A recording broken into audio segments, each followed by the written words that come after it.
Hello and welcome to Cheshire Audio. This is just a quick news, sort of April news update.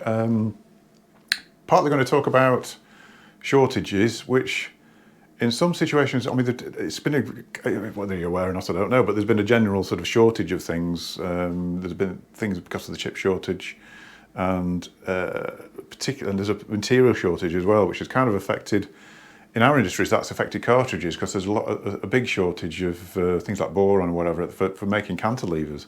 I know there's quite a few of the manufacturers have really struggled with supply of parts and things for cartridges. So most of the cartridges I sell have been on waiting list. In fact, saying most, I think probably all actually. I think the only one that seemed to sort of ride it was Hannah, that seemed to have, generally they seem to have had stock. Other than that, things like amplifiers, whatever, the waiting lists on a lot of things seem to be coming down quite a bit now. It's not as bad as it was. I think the only one that's increasing is probably Exposure, because Exposure was one of the few brands I did, electronics-wise, that didn't have any sort of waiting lists for ages. And then all of a sudden, they seem to have hit a few problems as well. So they're on a sort of a few weeks wait at the moment. Riga seem to have come right down. Most things seem to be available from stock now, unless there's certain cartridges involved. So if there's, I think quite often P6 with an exact on, I think they're held up at the moment because there's a problem. The exact's delayed. I think we're looking about another week before we see the exact. Mine's gone blank now, but yeah, I think Sugden are still on a long waiting list. They're still sort of 7-8 months for amplifiers, which seems horrendous. But if you want Sugden, that's what you need to do. Really, you just need to stick your name on the list and wait. So it's kind of getting better in some respects. Some, like I say, some are getting a bit worse. But generally, it seems to be getting better. Cartridges now, I've actually got stock of Audio-Technica. I've got the VM95E, I've got the EN, I've got the ML, I've got the 540ml, and I'm promised, and I've been waiting about a year for them, I've been promised I will be getting some 740ml soon, which is one of my favourite mid-price moving magnets. So I'm really pleased about that. Still no sign of Nagoka. Don't know what's happened with Nagoka. They seem to, the distributors not even answering me emails now, so I don't know.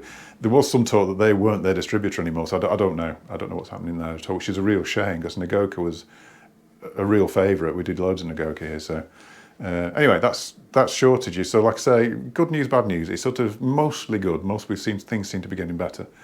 In the shop, what's going on in the shop? A bit of on the bench at the moment.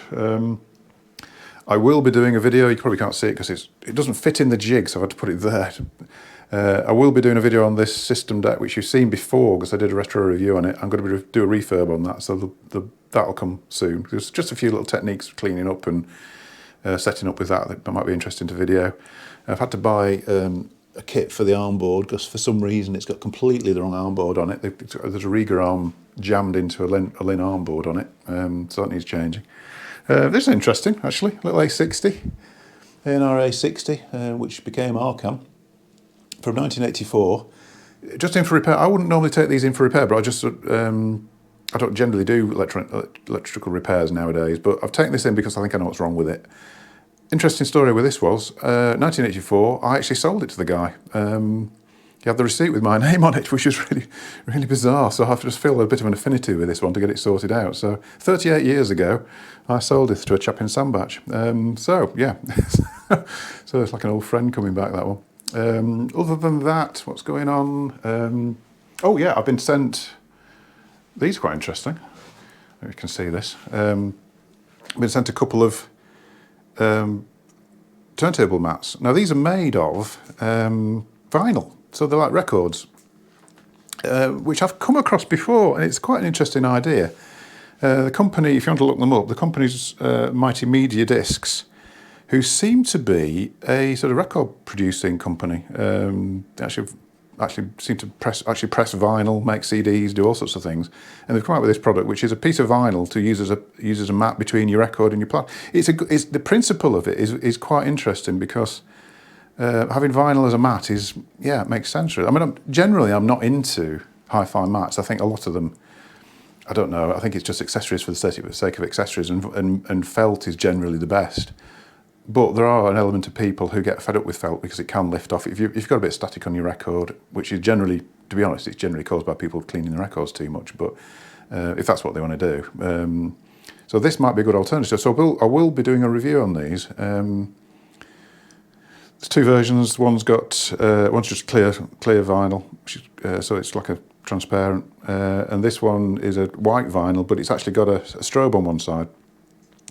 You might well ask, why don't I just use an old record as a mat? The reason for that is, I don't know if you can see this without taking it out of the packet, they have got a little recess in there for the label, and if you just put record to record, they both sit on each other's labels and it wouldn't work. So that's the reasoning for it. I've no idea how much these are, so I'll be perhaps giving them a ring after a while. It'll probably, like I say, thanks Paul for sending these out to me. I've not had a chance to have a go yet. I'll probably give you a ring actually at some point before I do a review on these, just to have a chat, find out the costs and all that sort of thing. But yeah, thanks for doing that. What else is going on? Website is coming along very slowly. I'm just about to add PayPal to it, which I promised over a week ago, but it's just these things tend to take longer than they ever should do. So PayPal payments should be up on the website soon. I've just added Atacama on there. What else have I put on? Synergistic fuses, weirdly, because the last video I did, which some people thought was very good, and a lot of people were very, very cross about it. That's the trouble with this sort of the tweakery side of it. People do get very angry. If they don't quite understand something, they get very angry about it. Oh, that was a bit rude, really, wasn't it? I shouldn't have said that. But I think there's a little element to that. I think that's it. Yeah. Oh, and just as a little quiz. It's kind of a little quiz because this refers talking about videos of tweaky things. I will be doing a video on this. Oh, no. See if you can sort of work out what this is. Very, very heavy, metal, rubber underneath, no connections. Hi-fi tweak, what is it? Answers in comments, please. Or if you want, no competition, just out of interest, if anybody can suss out what that is. Comes in different sizes. I will be doing a video on it. That's it. Thanks for watching. Don't forget to subscribe, give us a like, if indeed you do like after the fuse video. So I don't think some people do. Thanks very much. I'll see you in a future video. Thank you.